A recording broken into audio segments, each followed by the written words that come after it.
bom dia. Meu nome é Amanda. Eu vou apresentar o primeiro caso da sessão clínica, certo? Que é um caso da cardiologia, da cirurgia cardíaca, conjunto com o pessoal da vascular. Bom, MDSO, sexo feminino, 63 anos, aposentada, natural e procedente do Piauí, católica, separada, com 5 filhos. A fonte da história foi a própria paciente, certo? A queixa principal dela, desse internamento, porque ela teve um internamento prévio no serviço da cirurgia vascular, ela sentia alguma coisa pulsando na região do abdômen, mais ou menos na história de 1 ano. Eu coloquei a história toda, mas eu vou dar uma resumida, certo? A paciente tem uma história de há 5 anos, com um quadro de dispepsia, dor em epigastro, e também uma sensação de, como se fosse, não é bem um engasgo. Ela sentia uma ardência na região da garganta.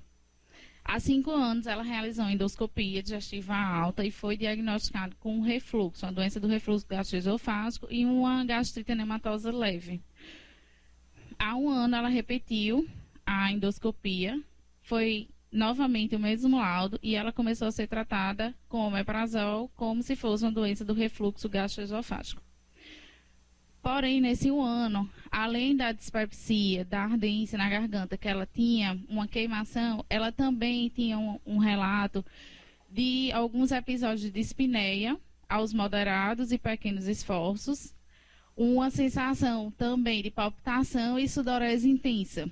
Sempre ela relata que quando tinha esses episódios, quando ela passava 15 a 30 minutos em repouso, ela melhorava das sintomatologias, né?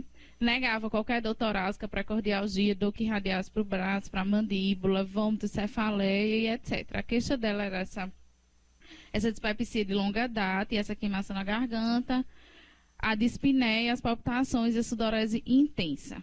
Nesse momento, ela realizou uma ultrassonografia do abdômen total e uma angiotomografia do abdômen que evidenciou um aneurisma de aorta abdominal de 5,8 centímetros de largura e 10,6 de comprimento.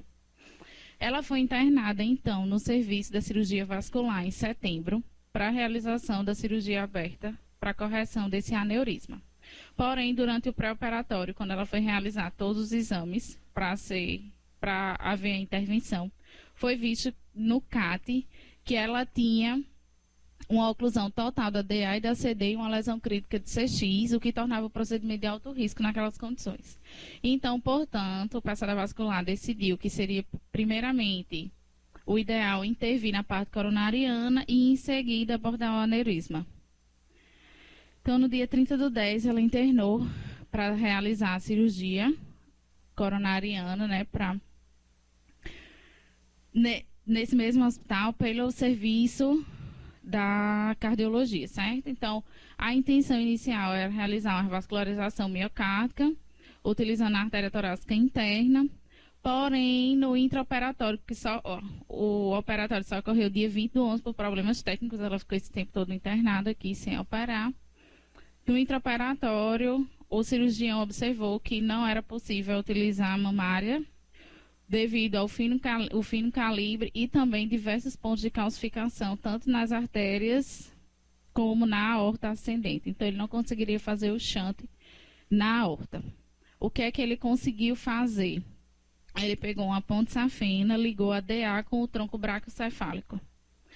No pós-operatório imediato, ela evoluiu com aumento das enzimas cardíacas, um aumento progressivo das enzimas cardíacas e uma alteração do ECG, um infra-DST. Então, foi suspeitado que ela estava fazendo um infarto agudo do miocárdio. Também nesse pós-operatório imediato, ela fez um eco transtorácico que mostrou, lá na frente está mais bem descrito, uma hipocinesia de diversas áreas e também uma redução da fração de ejeção que chegou a 31%. No exame físico, foi auscultado algumas crepitações, então suspeitado de congestão pulmonar, mas ela evoluiu com melhora clínica. De antecedente patológico, ela é hipertensa de longa data, em uso de enalapril e realizou uma cirurgia de ligadura tubar há mais ou menos 35 anos. Os antecedentes familiares, ela não sabia muito relatar, porque ela não tinha muito convívio. O ISDA não tinha nada digno de nota e hábitos de vida, ela era tabagista de 20 anos maços e tinha um etilismo social. O exame físico dela, da admissão, basicamente normal, ela era um pouco hipocorada, agora ela tem a pele bem clarinha e não tinha nada de alterado. Só quando você palpava o abdômen, você sentia uma massa pulsante mais ou menos na região, no hemiabdômen direito, certo? E você sentia que era mais tensa. Do lado esquerdo você conseguia afundar mais na palpação profunda a mão, do lado direito você não conseguia tanto e quando separava você sentia uma massa pulsando.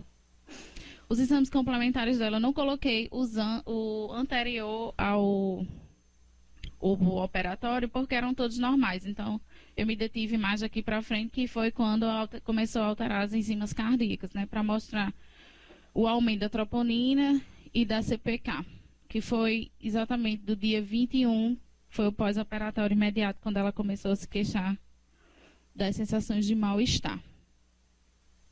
Aqui são os exames complementares até hoje. Agora os exames complementares dela estabilizaram, ela tem uma função renal boa, um hemograma bom também. A única coisa que ela está começando a fazer é uma plaquetose. Agora estava 552 mil, o último. Então, eu coloquei os exames complementares em ordem, certo? Temporal. Então, eu vou começar pelos primeiros exames que ela realizou. Só não coloquei as endoscopias porque ela não tinha todos de 5 anos atrás. Ela só tinha umas endoscopias mais recentes, mas que o laudo eram normais, com as mesmas coisas que ela tinha, gastrite nematosa leve. A ultrassonografia de abdômen, que foi a que diagnosticou o aneurisma de aorta, dia 10 de 4 de 2013. Então, esse aqui é o laudo, não coloquei as imagens. Deixa eu voltar. Pronto, então aqui a ultrassonografia dela mostrou uma aorta abdominal com dilatação aneurismática na porção infrarrenal, com trobo no seu interior, com luz falsa medindo 5.9 e 5.4 e luz verdadeira medindo 3.2 a 3.0. O resto era normal. A angiotomografia abdominal total, que é essa que a gente tem as imagens aí que está com o pessoal da cirurgia vascular, que mostrou o aneurisma infrarrenal, os tamanhos e o não comprometimento da artéria ilíaca. Porque eu tinha sugerido realizar uma mamariografia prévia ao procedimento. Aí os colegas disseram, não, Josué, o ultrassom com Doppler da subclave é normal, o fluxo é bifásico e provavelmente não há nenhum estiramento, mas a morfologia da mamária dessa paciente era a pior possível, né? Era um enxerto de finíssimo calibre. Tinha um colega de vocês que estava até na sala, que não me deixa mentir, estava ali o Darlan, e eu disse que a mamária, mais a porção do terço médio para o terço distal dela eu imagino que deveria ter, a mamária normalmente tem 13 milímetros de diâmetro interno, 2 a 13 milímetros, né? Ela devia ter talvez 0,6, é uma artéria muito fina, então não deu para usar como enxerto, né? Tivemos que usar a safena. É uma doença difusa, muito grave, né?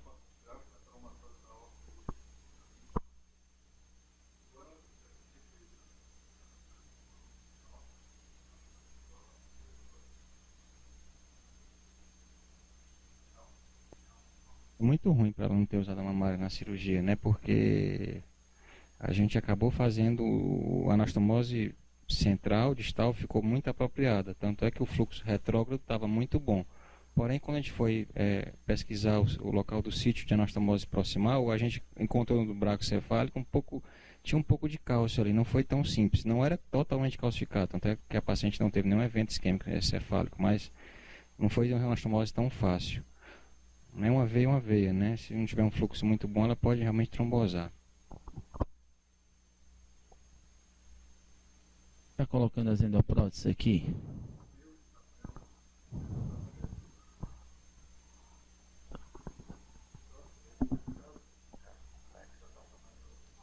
Não, tem só algumas coisas. Bom, então o laudo da angiotomografia dela foi esse: a aorta abdominal apresentando-se tortuosa com calcificações parietais difusas, com dilatação aneurismática no segmento infrarrenal, observamos trombo mural difuso no interior do aneurisma. O ecodoppler dela transtorácico lá no internamento pela cirurgia vascular tinha uma disfunção diastólica do ventrículo esquerdo em grau 1, insuficiência mitral de grau discreto e aumento discreto do átrio esquerdo. O eco dela de 31/10, pré-operatório. Ela tem uma fração de ejeção de 46. Basicamente, tinha relatos que ela já tinha algum problema cardíaco, né? A cinesia mais fibrosa do segmento basal na parede inferior do ventrículo esquerdo, a cinesia do segmento basal da parede posterior do VE, hipocinesia importante do segmento médio apical da parede septal e segmento apical na parede inferior do ventrículo esquerdo. Uma disfunção sistólica leve do VE, uma disfunção diastólica leve do ventrículo esquerdo, estágio 1, válvula mitral com morfologia normal e apresenta regurgitação mitral leve, um refluxo tricúspide fisiológico, uma pressão sistólica da artéria pulmonar de 20. Isso era antes da cirurgia, né? 31/10, antes da cirurgia, ela operou dia 20/11.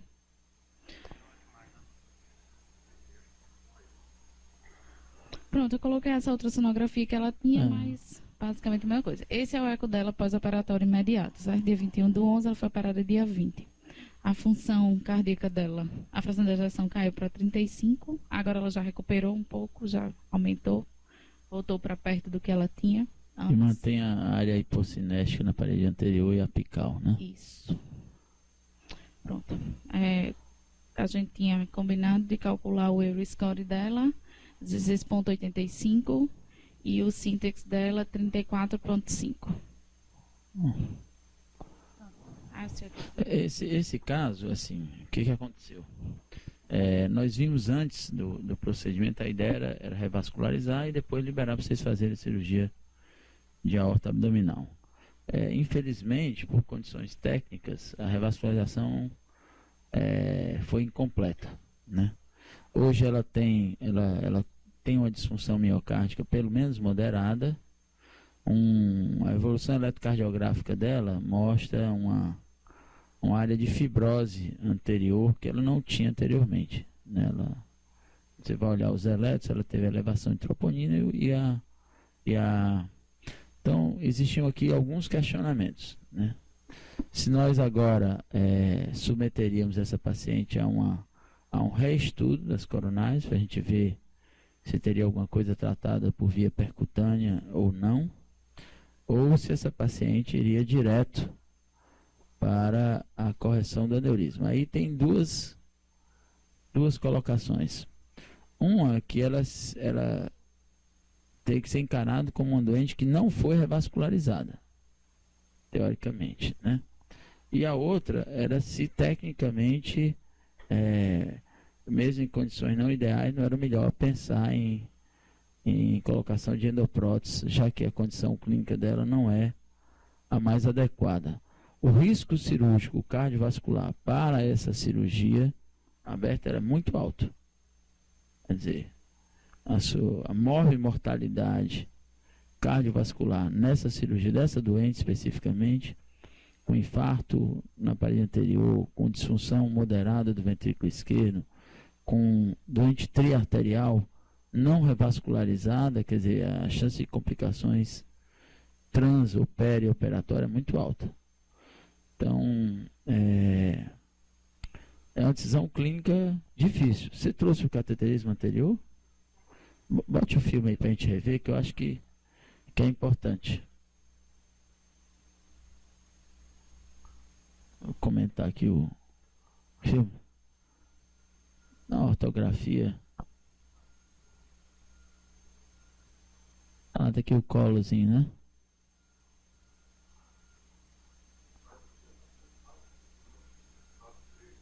O lado direito ele é um saco aneurismático, vai um pouco para cima, né? Assim.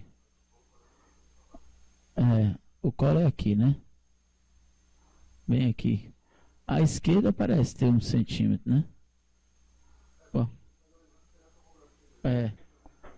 Lá deu 0,7, né? Que você calculou. Bom.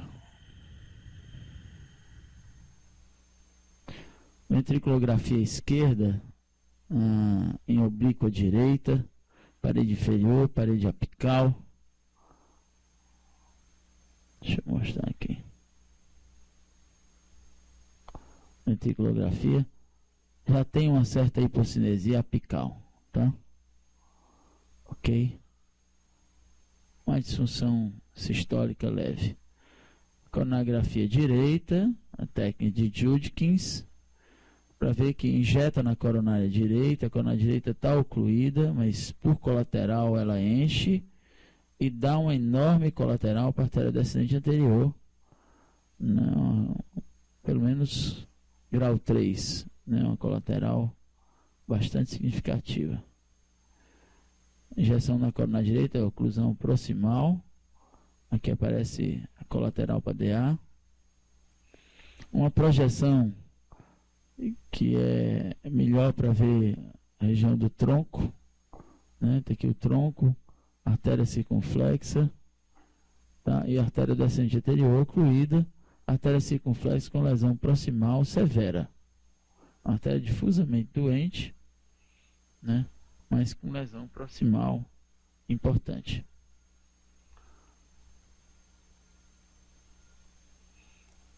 Mesma imagem, né? Porque tem um pouco de colateral para a coronária direita, aparece a coronária direita, olha lá, tá? Do sistema esquerdo para o sistema direito. Aqui a DA que enche lentamente, dá um pouco colateral para a direita. Tem uma diagonal aqui que aparece com dificuldade, né? Não é a DA, mas é a diagonal. Agora é uma incidência que é uma oblíqua direita. Vocês vão ver tronco da coronária esquerda, deveria descer aqui a DA, artéria circunflexa, com lesão proximal longa, né? Que dá um pouco de colateral para o sistema direito. Lesão, é uma lesão muito longa da CX, né? Pega daqui até artéria calcificada.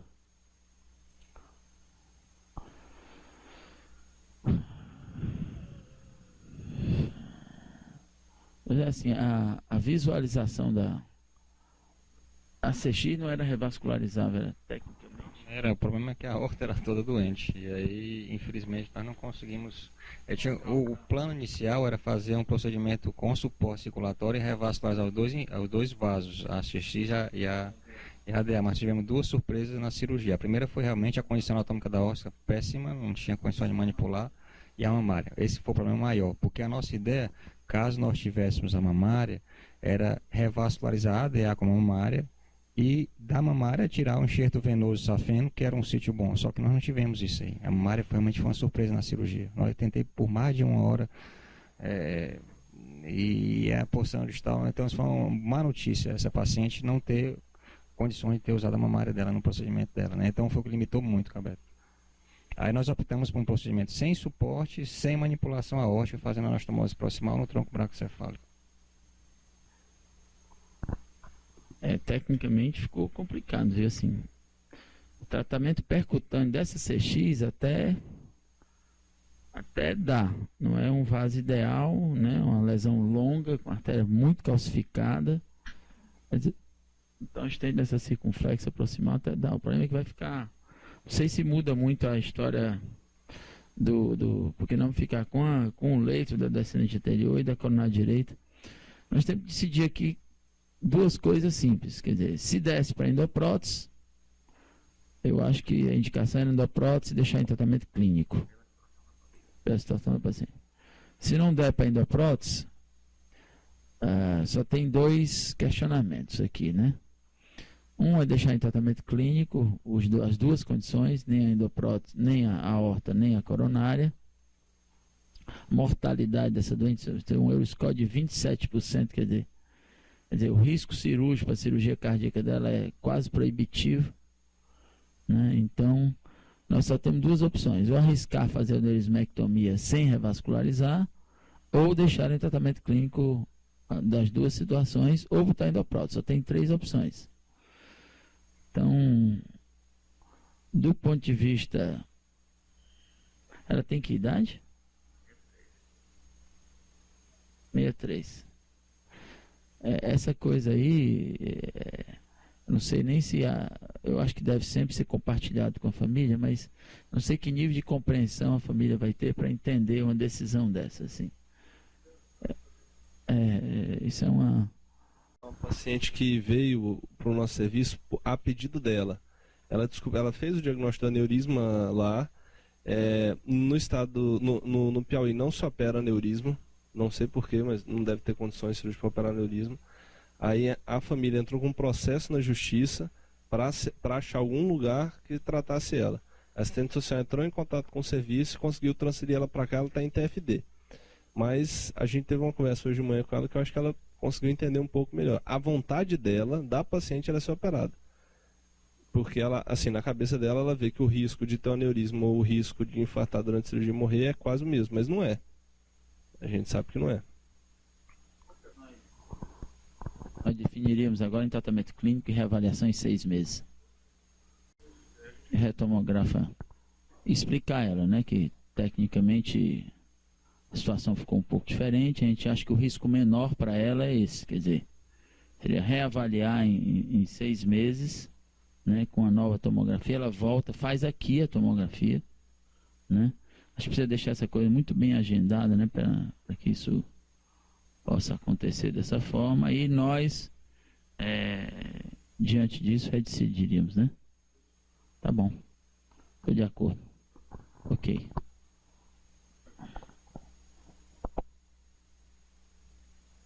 Acho que é a decisão mais coerente, né? Assim, é mais sensata.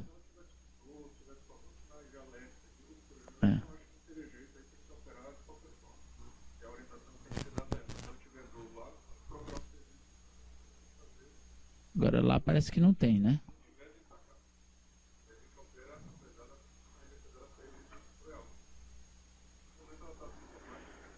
É 5,8, tá ali no centro.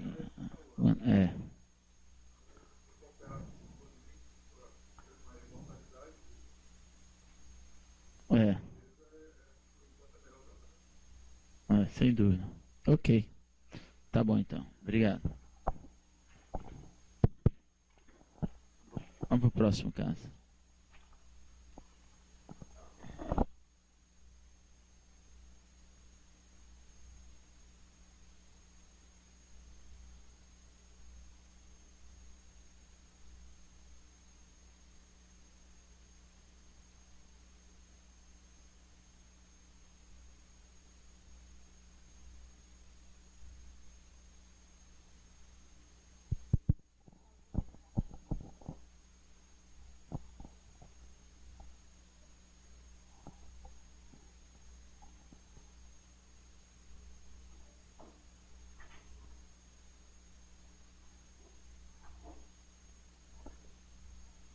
Bom dia, meu nome é Jéssica. Eu vou apresentar o segundo caso da sessão de hoje.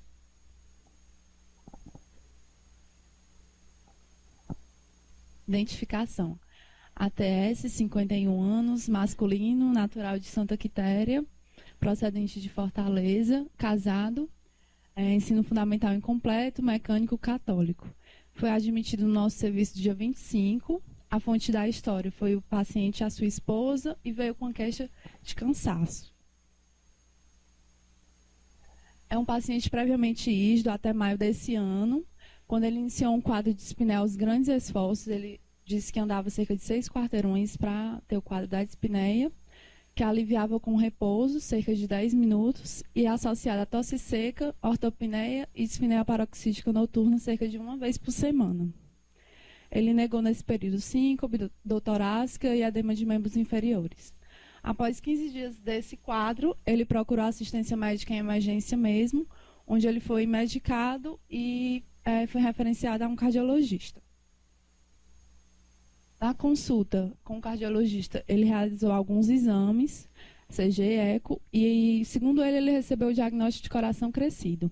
E foi prescrito para ele furosemida, losartana e civastatina, e foi encaminhado ao hospital de Messejana para realizar a intervenção cirúrgica por um problema na válvula, mas ele não conseguiu ter atendimento lá no hospital de Messejana.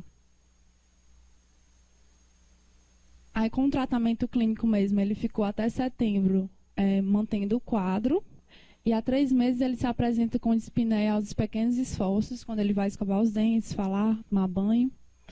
persistência da tosse seca diária, que predomina no período da manhã, ortopneia e dispneia paroxística noturna cerca de 3 vezes por semana. Da história patológica pregressa dele, foi diagnosticado, né, há 6 meses com hipertensão e dislipidemia, teve uma história de malária em 89, tem uma hernia abdominal há 20 anos, uma internação prévia por ITU em 2003, nega história de febre reumática, alergia, cirurgias prévias, transfusões, tem um tabagismo prévio, 6 maços ano, parou aos 21 anos, etilismo atual, cerca de 10 litros de cerveja por final de semana desde os 20 anos, e as medicações em uso na pré-internação são aqueles que eu já referi na HDA. De psicossocial, ele mora em casa de alvenaria, com boas condições hidrossanitárias, com esposa e 4 filhos, não cria animais. Na história familiar de relevante, a mãe foi falecida aos 43 anos por infarto agudo do miocárdio, e ele refere que tem 3 irmãos com problema no coração, mas ele não sabe precisar bem o que seja. Do IOA, digno de nota, ele referiu uma noctúria, ele refere que vai cerca de 3 vezes à noite no banheiro. No exame físico da admissão, o pulso dele estava de 96, a frequência respiratória de 28, PA de 13/6, temperatura de 36 graus, peso 89,9, com altura de 1,64 e dá um IMC de 33,5. De alterado, né? A gente encontrou a presença de dança das artérias, o sinal de Museu positivo. Na ausculta, um ritmo regular em 3 tempos, com as bolhas hipofonéticas, um sopro diastólico 2 cruzes em 6, audível nos focos aórtico e aórtico acessório, e um sistólico 3 cruzes em 6 no foco mitral e irradia para a região axilar. A ausculta pulmonar sem alterações, e no abdômen ele tem a presença de uma hérnia mesogástrico, que é indolor e não redutível. As extremidades, os pulsos periféricos são palpáveis, bem amplos, sem edema-cianose, e a gente encontrou o sinal de drosias positivo. As medicações que ele está em uso agora na internação. A gente está fazendo a furosemida 20 mg endovenoso de 12 em 12 horas, captopril 25 mg, um comprimido de 8 em 8 horas, carvedilol 6,25 mg, um comprimido de 12 em 12 horas, a espironolactona 25 mg, um comprimido ao dia, digoxina 0,25 mg, um comprimido de meio comprimido de segunda a sexta, civastatina 20 mg à noite, omeprazol 20 mg em jejum e o linkemine profilático. Dos exames laboratoriais, o hemograma, sem alterações, função renal também sem alterações, eletrólitos, tudo Jéssica, dentro deixa eu da só fazer uma normalidade. intervenção sem querer lhe atrapalhar.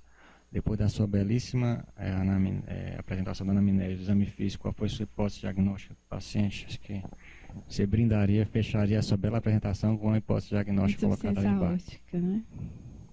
Cardiopatia valvar, aórtica do tipo insuficiência. Ok. Aqui no raio-x de tórax a gente visualiza, né, a cardiomegalia, principalmente a coxa do ventrículo esquerdo, né? A área cardíaca está maior do que um hemitórax, o que se confirma que é... Isso mesmo. Aumento da área cardíaca, as costas do ventrículo esquerdo quase encosta no gradil costal, um ato direito aumentado de tamanho, um broncofonte esquerdo horizontalizado, sugerindo um grande ato esquerdo. Então, deve ter aqui associado uma sobrecarga atrial esquerda também. E no perfil, né, a gente vê que o ventrículo esquerdo está quase encostando mesmo ali na Tá coluna. aqui, ó, ventrículo esquerdo posterior, quase encostando na coluna dorsal, né? Pronto. No ECG, um ritmo regular, sinusal, frequência cardíaca de 83, o eixo está desviado à esquerda em menos 30, né, D2 ali. Eu achei que a gente tem sinais de sobrecarga de ventrículo esquerdo, preenchendo os critérios de Sokolov, Cornell. Acho que tem sobrecarga atrial esquerda também. ali em V1, um DPI, acho que está maior do que 0,04 segundos. Um bloqueio de ramo esquerdo, QRS maior do que 0,12, ali em V5, V6, D1 AVL, um D1 a onda R com esse formato de torre, né? Deixa eu ver. O que eu... Isso mesmo, né? Padrão de sobrecarga ventricular esquerda com alterações difusas na repolarização, né?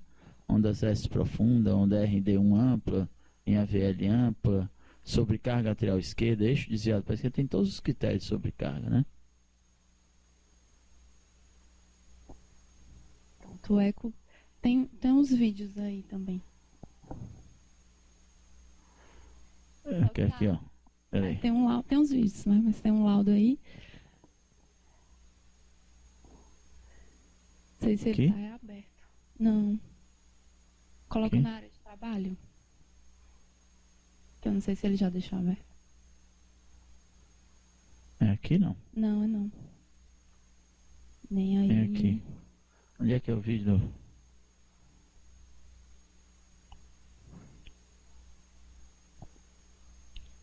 É o CAT. É o CAT. O ecocardiograma. Ele tinha colocado na área de trabalho. Eu acho que ele não deixou aberto. Ali, seção, eco. Aí tem um transtorácico e um de baixo. E depois o transesofágico.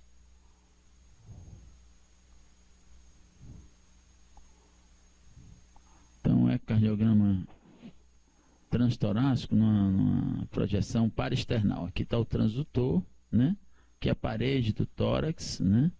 Na região média na parede do tórax esquerda, ventrículo direito, aorta, átrio esquerdo, ventrículo esquerdo, né? Já mostra um ventrículo esquerdo dilatado, né?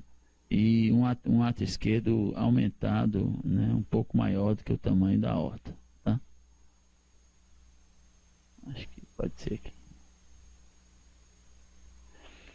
Aqui é uma projeção diferente daquela, uma projeção apical, 4 câmeras. As câmaras esquerdas à direita, câmaras direitas à esquerda. O ventrículo esquerdo, mostrando a hipocinesia difusa, né? Um ventrículo esquerdo dilatado. A válvula mitral, válvula tricúspide, átrio esquerdo e átrio direito. Sei lá.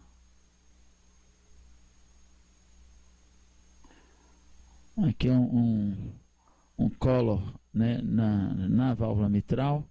Essa área em mosaico é uma área de insuficiência, né? Por aqui a insuficiência mitral leve a moderada, né? Que moderada? Às vezes dá a ideia de que vem até o teto do átrio esquerdo, um fluxo excêntrico.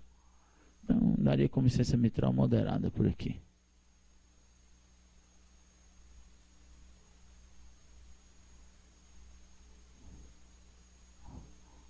A mesma imagem, só que na válvula aórtica. Vamos mudar lá para frente.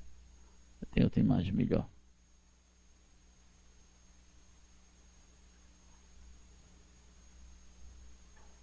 Isso aqui é a aorta, né?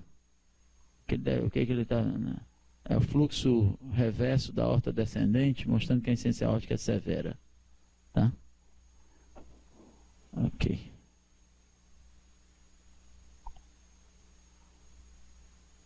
Aqui o colo na válvula aórtica. Não está boa a imagem. Difícil de ver aqui. Aqui em módulo estática, né? Como eu tinha falado, VD, VE, AE, né? Aqui medida, né? Ele passa o transdutor, ó, pegando o ventrículo direito, a aorta e a átrio esquerdo. O átrio esquerdo tem quase o dobro do tamanho da aorta. Tá aqui. A aorta e a átrio esquerdo aumentado. Ele dá aqui 5,3 centímetros, né? Bem aumentado. Agora ele passa o módulo M dentro do ventrículo esquerdo. Ó, vou pegar um pouco do ventrículo direito, ventrículo esquerdo. Um pouco do ventrículo direito, septo, interventricular, válvula mitral. Ele fez um corte que passa em cima da válvula mitral. Válvula mitral em sístole, né? Tá? E em diástole. A aberta na diástole, fechada na sístole, né? Não tem estenose mitral, né? Dá para ver que a abertura da válvula na diástole é boa, tá? E uma contratilidade reduzida. Eu teria que passar aqui a medida para eu ver quanto é que dá. Tá lá. Fez a medida, deu uma fração de ejeção pelo método de Taycox de 30%, tá? Uma redução severa, né? Uma disfunção severa. O diâmetro diastólico do ventrículo esquerdo de 9,7, é isso? E um diâmetro sistólico. Cadê? 83. A massa, a hipertrofia significativa e com disfunção severa, um ventrículo já dilatado. Aqui, estudo de fluxo transmitral para ver que tem disfunção diastólica associada, né? Inversão onda E, onda A. Aqui a imagem do refluxo mitral, aquele fluxo que eu falei que era em mosaico, né? Vai um pouco pela parede lateral do lado esquerdo, teto. O volume do lado esquerdo, é que ele calculou aqui, 66, né? Até 25 normal. Gradiente, o fluxo pela válvula aórtica, né? Não dá velocidade dá um gradiente pequeno, né? Médio de 11,39, predomina a insuficiência aórtica, né? Sobre estenose. Ok. Aqui só o espectro para ver disfunção diastólica. Ok. Medida da área, né? Área normal. Fluxo de 3,4 na válvula aórtica. Pouco aumentado. Refluxo da aorta ascendente. Medida da crossa. Tem fluxo reverso até a aorta abdominal. Volta tudo, né? Transesofágico.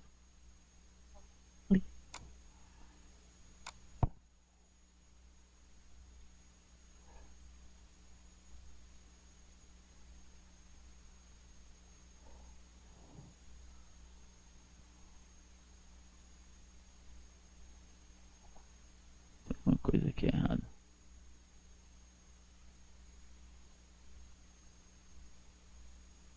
É só a aorta, né? Não nada.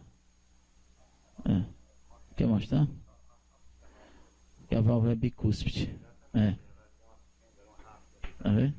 Ó, eu vi. Parece uma válvula biválvula com configuração bivalvular com aquela RAF. O que é o mais comum, né?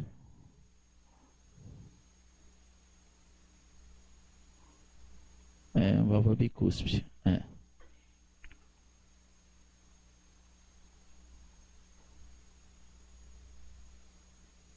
Tá aí, ó. Confirmação, né, José? Ok? Uma válvula bicúspide. Você acha, chefe? Não tô vendo, não. Tô vendo 2. 1, 2.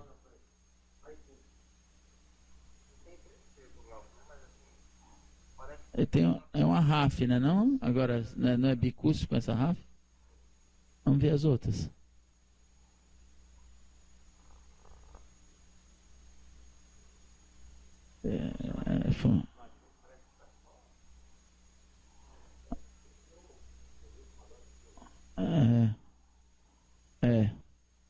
Vamos ver como é que ele descreve, né?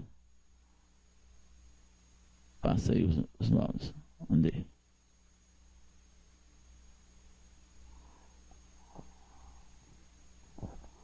Pronto, do transtorácico, né? Dilatação importante das câmaras esquerdas, hipocinesia difusa importante do ventrículo esquerdo, disfunção sistólica importante do ventrículo esquerdo e diastólica também. Estágio 3, câmaras direitas de diâmetros normais, função sistólica normal do direito, válvula mitral em pinheiro tombado, apresenta falha de coaptação dos folhetos e insuficiência mitral importante. Aí ele interroga, né, se a válvula aórtica é bicúspide ou tricúspide. Apresenta-se com calcificação nas extremidades dos folhetos e regurgitação aórtica importante. Refluxo tricúspide leve, PSAP de 58 e dilatação da aorta de 39 milímetros e do arco de 34 milímetros. Aí sugeriu fazer o transesofágico, que observou dilatação importante das câmaras, a disfunção sistólica, a válvula mitral sem especialmente calcificação, falha de coaptação dos folhetos e insuficiência mitral importante. A aórtica bicúspide apresenta calcificação na extremidade dos folhetos, RAF no folheto esquerdo e detectamos falha de continuidade no folheto esquerdo, sugerindo perfuração do mesmo. Exibe 2 jatos de regurgitação, levando à insuficiência aórtica importante. Presença de pequeno forame oval patente, ausência de trombos ou massas intracardíacas, pericárdio normal, aorta ascendente, acho que é grossa aí, e descendente torácica de calibres normais.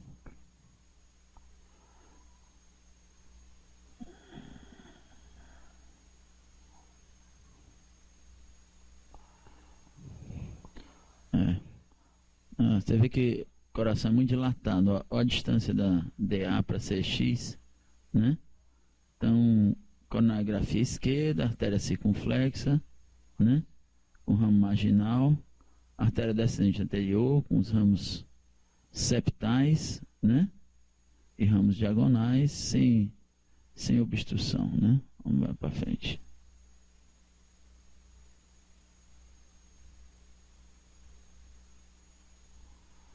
Olha lá, numa injeção com a coluna da esquerda, oblíqua direita, você vê uma DA lisa, né?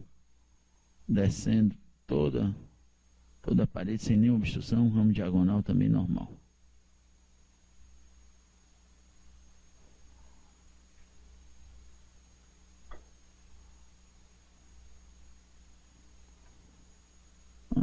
Uma visão crânio-caudal, né? Que a gente usa para ver o tronco da coluna esquerda, não tem nada demais.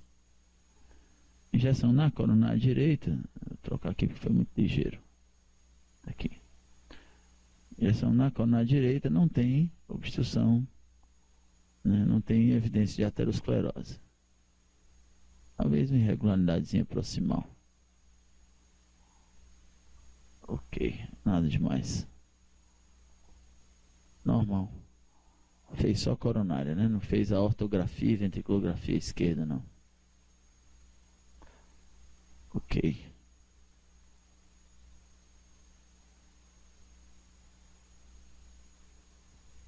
Aí é só a conclusão, né? Que conclui como normal, Kátia.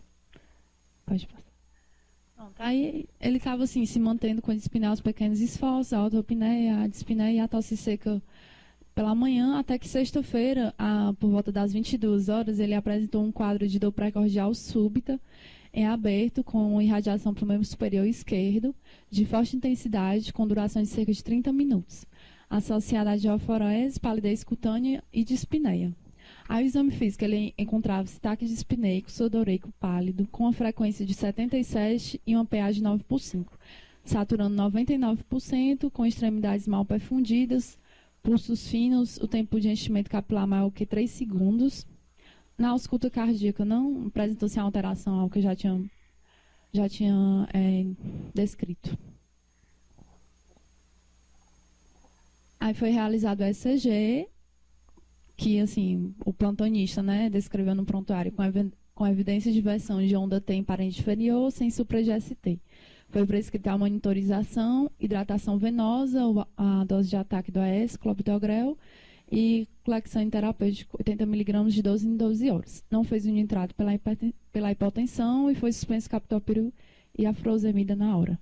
Solicitou enzimas e aí, cerca de 30 minutos depois, ele apresentou melhora do quadro. Se encontrava sem dor, com a PA de 170 e um tempo de enchimento capilar menor que 3 segundos. Pessoal, vocês concordam com essa conduta aí?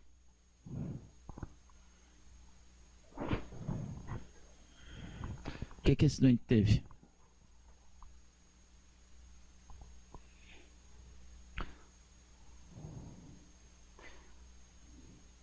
O que esse doente teve? Vocês concordam com essa conduta? Acho que foi feito o correto? Está adequado?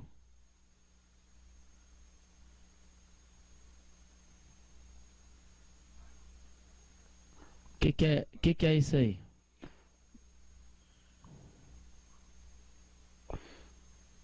Tudo parte de um diagnóstico, né, pessoal? Quem viu aí interpretou que se tratava de um evento isquêmico coronariano, tratou como tal, né? Ele deu clopidogrel, aspirina, dose de ataque, fez Clexane terapêutico e tratou como angina instável, né?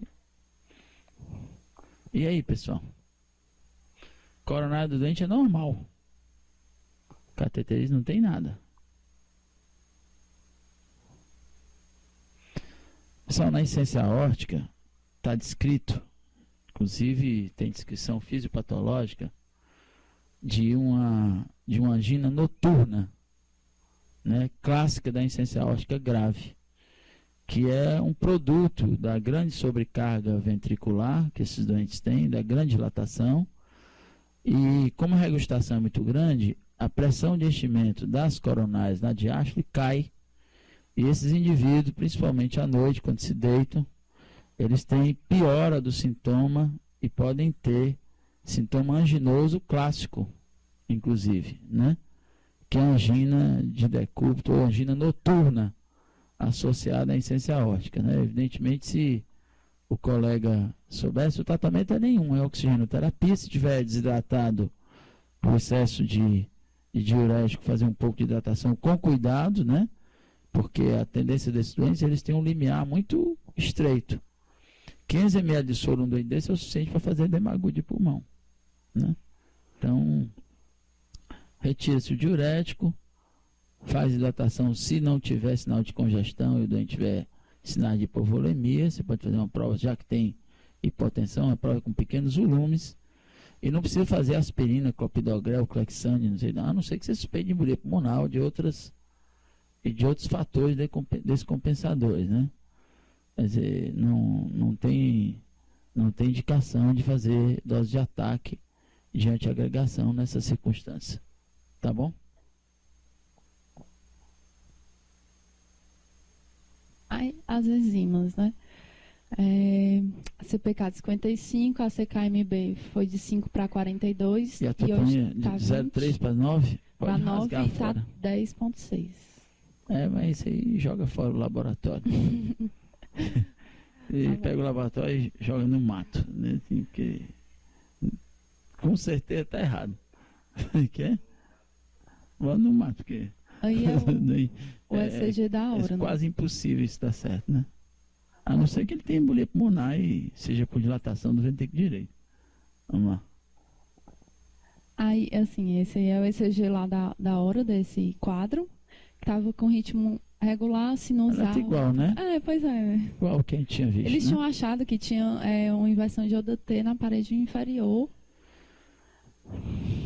Já tinha. Interações difusas da repolarização, né? E aí eles, pode passar, eles V3 e V4R para ver o ventrículo direito, porque eles interrogaram o infarto do ventrículo direito. Eventualmente esses doentes podem infartar com coronário normal. Somente quando tem endocardite e tal, você embolizar da aorta para coronário. Só que é muito sugênese e na ausência de endocardite é irrisória essa possibilidade. Aí a gente calculou o Euriscore, deu 2,11%. Eu fiquei um pouco em dúvida. Como é que você calculou aqui? Vamos ver. Quanto? Ciência renal, não. Telepatia, cirurgia cardíaca, não. Doença monoclônica, endocardite, não. Fração de 21 a 30. E... Eu fiquei com dúvida aí se seria eletivo ou urgente. Eletivo. Classe 3 ou 4, né? E...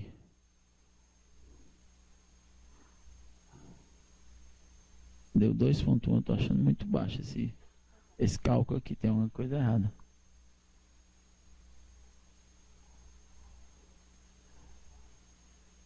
Mas tem uns bias, né? Da ciência renal. Ok. Eu calculei como urgente também, porque eu fiquei em dúvida. Aí dá 2,88. Pronto, aí nossa visita sexta-feira. O motivo de ter trazido esse caso, até disse para eles lá que eu já tinha minha opinião formada, mas algumas pessoas que viram o paciente, trata-se de um paciente muito grave, né, cuja indicação cirúrgica está retardada, né, porque o ideal na insuficiência aórtica é que você indique muito antes. Se a gente tem insuficiência aórtica e insuficiência mitral significativa, né, a semiologia é isso mesmo que ela descreveu, né, ela tem todos os sinais de uma insuficiência aórtica grave. Tem terceira bulha, que sugere disfunção sistólica severa na vigência insuficiência aórtica. Tem uma divergência da pressão arterial de 60 a 70 milímetros. Na vigência de disfunção ventricular, isso é um sinal de insuficiência aórtica grave, mas ao mesmo tempo é um sinal de alguma reserva muscular, né, quando você não fica com a pressão convergente, né, como eles ficam na fase mais avançada. Quando você tem uma diferença entre a sistólica e a diastólica de mais de 70 milímetros de mercúrio, isso é sinal de insuficiência aórtica grave. Esses outros sinais que ela falou são sinais de insuficiência aórtica crônica, né? Sinal de Rosier, sinal de Missé, né, do doutor Missé lá do século XIX, né, tal. São sinais de insuficiência aórtica crônica grave, né? Quando esses doentes, na evolução natural deles, eles dilatam o ventrículo e cai a função sistólica. Essa divergência da pressão arterial tende a diminuir. E eles tendem a transformar. A persistência dessa divergência faz supor a ideia de que existe alguma reserva de função ventricular. Mas, dada a ideia de que era uma dupla troca, um doente com disfunção grave com insuficiência aórtica associada, então, foi questionado se esse paciente tinha ainda ou não indicação cirúrgica, se não teria passado demasiadamente do tempo. Doutor Glauco, quer colocar alguma coisa aí?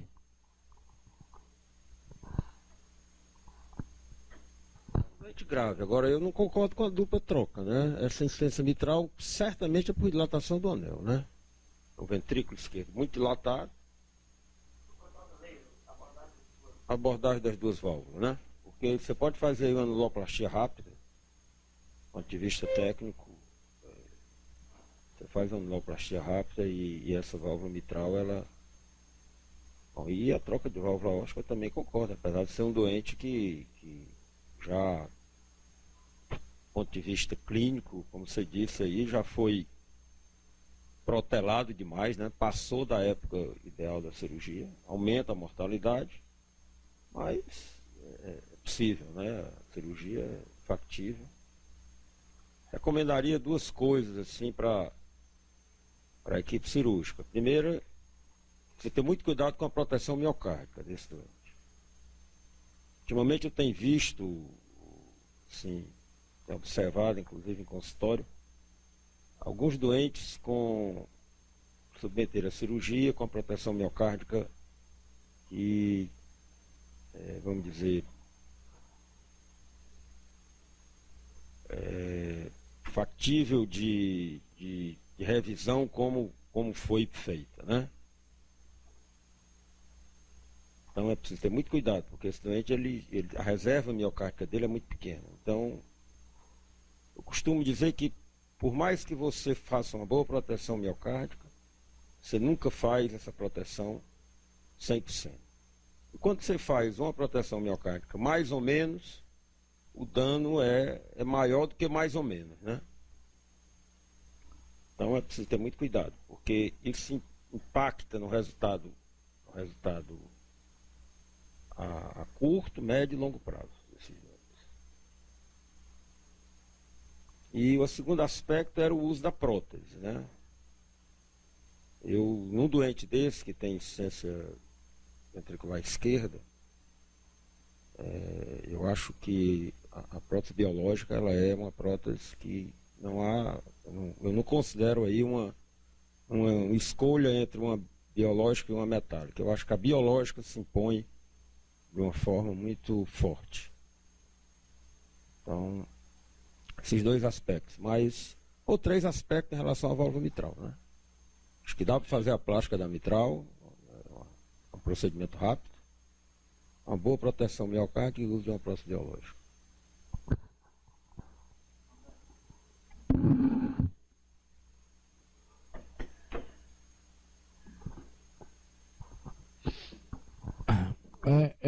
Realmente é um caso realmente muito grave, né? Que a gente vê nitidamente que foi ultrapassado o tempo ideal de cirurgia. Eu tinha pensado inicialmente na possibilidade se teria ainda condição de ser feita a cirurgia das próteses, ou já teríamos que partir, pensar na possibilidade até de um TX, um transplante para ele, né? Mas talvez, como o Dr. Glauco falou, ainda existe a possibilidade dele se beneficiar com a prótese biológica por aórtica e a plastia mitral. Mas eu penso também na possibilidade, se talvez até de um TX para ele, já que ele é um paciente ainda novo e tudo. Não sei se seria menos grave para ele, no caso.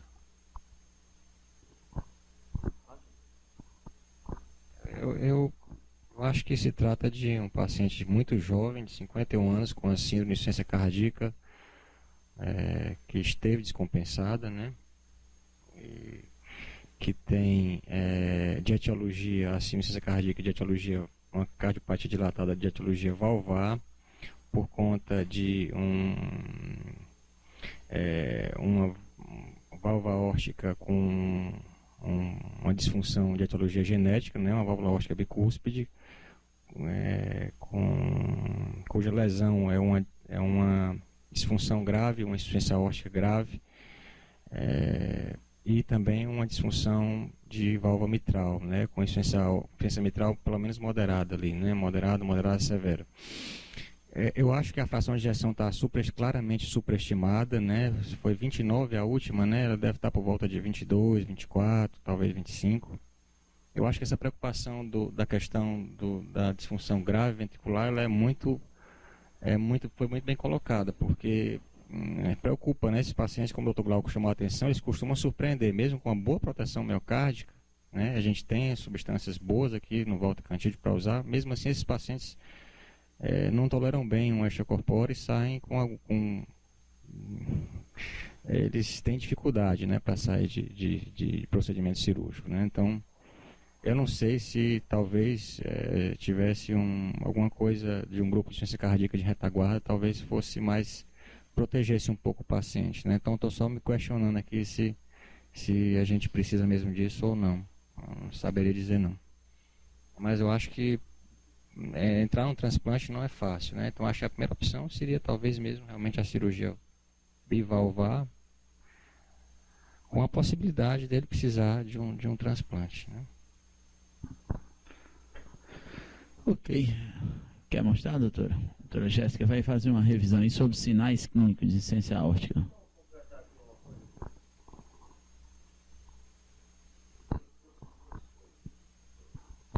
Primeiro, em relação ao transplante.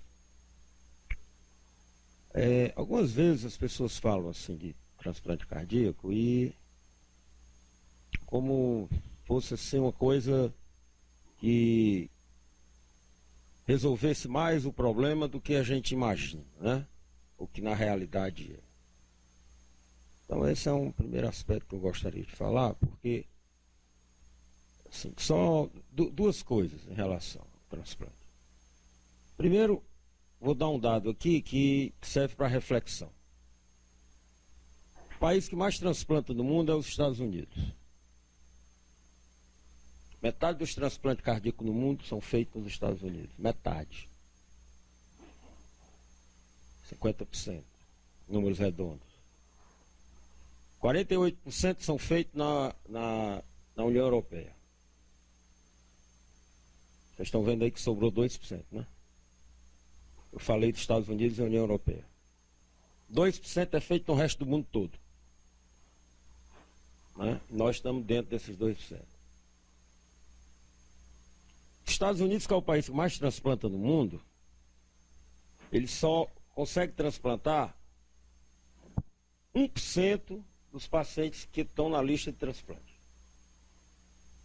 1% só.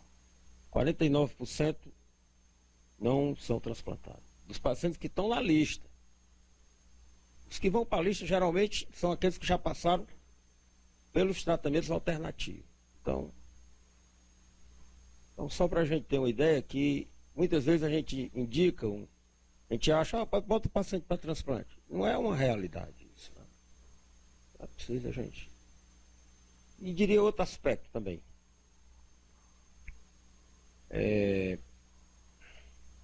Mortalidade de transplante no primeiro ano é 20%. E são dados internacionais. No Brasil ninguém sabe direito porque 40% das equipes que transplantam não informam. E são dados da Sociedade Brasileira de Transplante. Então a gente não sabe qual é o resultado a nível de Brasil.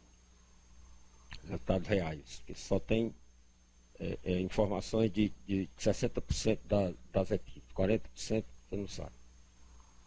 Mas a mortalidade a nível internacional é de 20% no primeiro ano. E 45% em 5 anos. Você pode arredondar aí para 50%, 20% e 50%.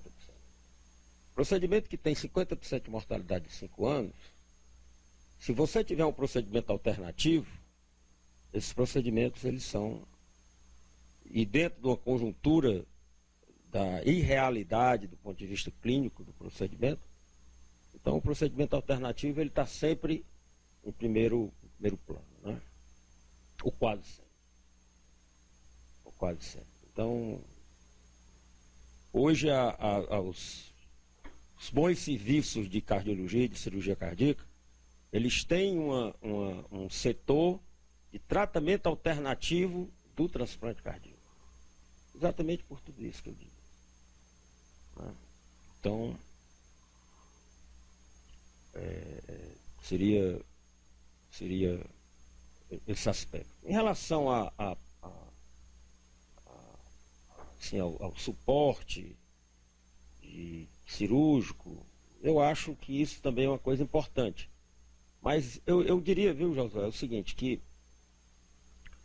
nós tivemos uma época que a gente fazia muito esse tipo de cirurgia alguns anos atrás, esses doentes com insuficiência ventricular severa. E a gente nunca precisou de suporte circulatório. Apesar de operar doentes assim, extremamente terminais. O que eu acho é que a proteção miocárdica tem que realmente ser muito bem feita. A equipe cirúrgica tem que estar imbuída de uma... Assim, tudo que for possível ser feito para a proteção miocárdica ser feito. Ultimamente eu tenho visto que a proteção miocárdica está sendo colocada assim, muitas vezes em segundo plano. As pessoas não estão falando muito nisso e nem estão exercitando muito esse aspecto. Nesse doente é extremamente prioritário.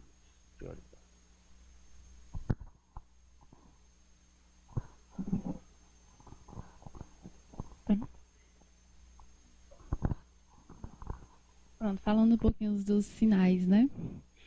O primeiro deles que eu descrevi aqui, o sinal de Muset, descreve como as oscilações da cabeça acompanhando os batimentos cardíacos. O nome deriva desse escritor francês da época do romantismo, que ele até tentou iniciar a carreira na medicina, mas ele tinha uma certa repugnância às dissecações, então logo ele abandonou. E aí, como ele tinha essa condição, ficou consagrada, né, esse nome na medicina francesa e daí para todo mundo.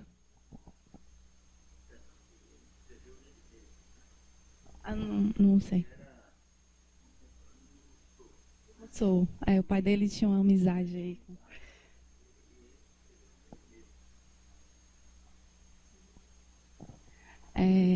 Segundo sinal, o sinal de Miller. A presença de pulsações sistólicas da úvula foi descrita pelo médico alemão que dá o nome, né, ao sinal. Ele foi habilitado em medicina interna em 1888 e tornou-se professor de clínica propedêutica e laringologia em Boom, que é uma cidade às margens do Reino. E foi essa experiência dele, né, na clínica, principalmente na laringologia, que permitiu com que ele sempre observasse a úvula, né? Então, ele observou que os pacientes com insuficiência aórtica apresentavam alguns apresentavam essas pulsações sistólicas.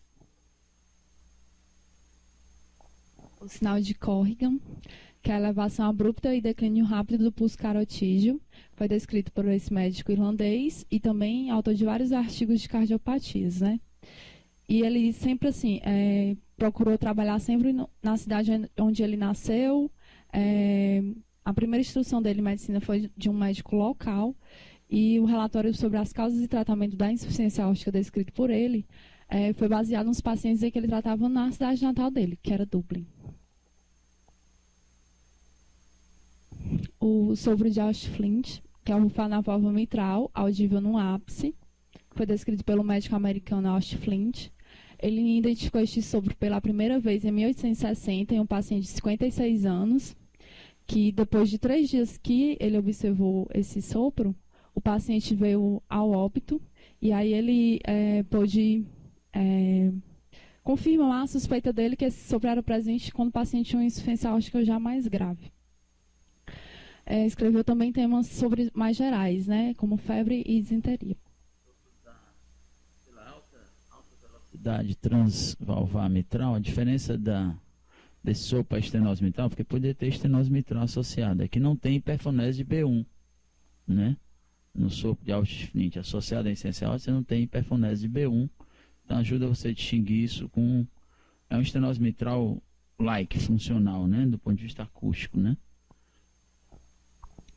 Pulso de Quincke, que é a pletora sistólica e branqueamento diastólico no leito ungueal, quando se faz uma tração suave sobre a unha. Foi descrito pelo médico internista e cirurgião alemão, Quincke, que assim, ele também teve várias descobertas no meio da medicina. Foi ele que introduziu a punção lombar, que de início era denominada de punção de Quincke. Descreveu também o edema de Quincke, que a gente conhece como angioedema, né, em 1882, e a síndrome de hipertensão intracraniana idiopática, em 1893, que na época ele denominou como meningite serosa.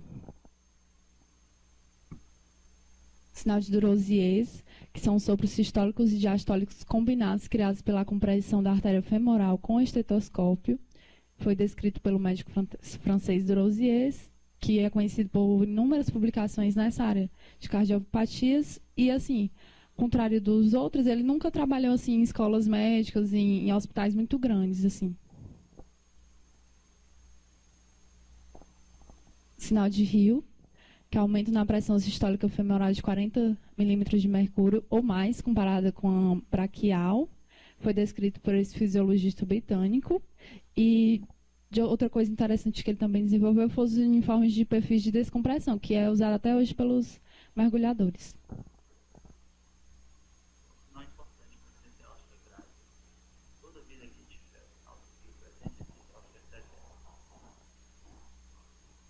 Outra coisa que a gente tinha ficado de falar era das recomendações para o tratamento cirúrgico. Foi já bem abordado, né? Mas, assim, nesse fluxograma, acho que fica bem claro, assim, que na insuficiência aórtica moderada, se tiver programado uma revascularização miocárdica, cirurgia da aorta torácica ou de outras válvulas concomitantes, é indicado tratamento cirúrgico, se não acompanhamento clínico. E quando uma insuficiência aórtica é importante, aguda ou agudizada, levando à insuficiência cardíaca aguda, também está indicado tratamento cirúrgico. Se o paciente for sintomático, classe 2, 3, 4, também é uma indicação. Se ele estiver assintomático, você vai ver a fração de ejeção. Ou então, se tem uma programação de revascularização miocárdica, cirurgia da aorta ou de outras válvulas, que aí, se tiver, é indicado tratamento cirúrgico. Se não, você vai observar a dilatação do ventrículo esquerdo. Que se tiver dilatado, também é uma indicação. E se não, você vai observar a resposta dele ao exercício, que se tiver normal, acompanha clinicamente. Senão ele vai ser sintomático, né? Então está indicado tratamento cirúrgico. Olha lá, então ele separa insuficiência aórtica importante, insuficiência aórtica moderada, o leve evidentemente nem entra, né?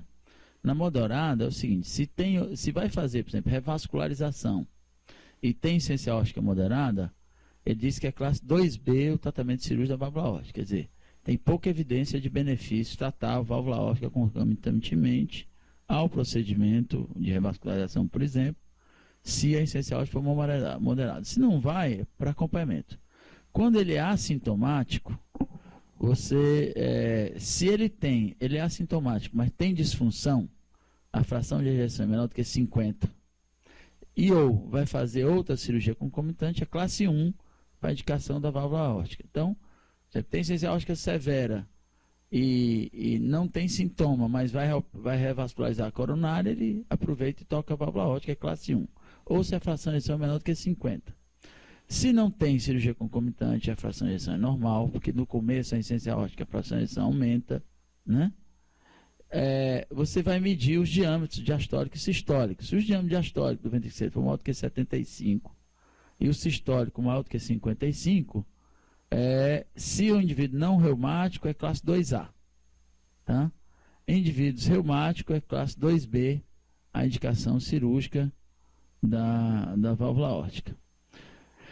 Se ele não está nesse grupo, ou seja, o diâmetro está entre 70 e 75, entre 50 e 55, mas se ao teste de esforço ele tem resposta anormal, ou seja, ele tem diminuição da tolerância ao esforço ou queda da pressão sistólica, né, ou queda da fração de ejeção no esforço, ele é classe 2B. Né? Se não, ele vai... se ele não tem essa resposta anormal, mesmo ele tendo insuficiência aórtica grave, ele é submetido a tratamento clínico. Nos sintomáticos, se ele tem classe 2, 3 e 4, ele é classe 1, e na aguda também é classe 1.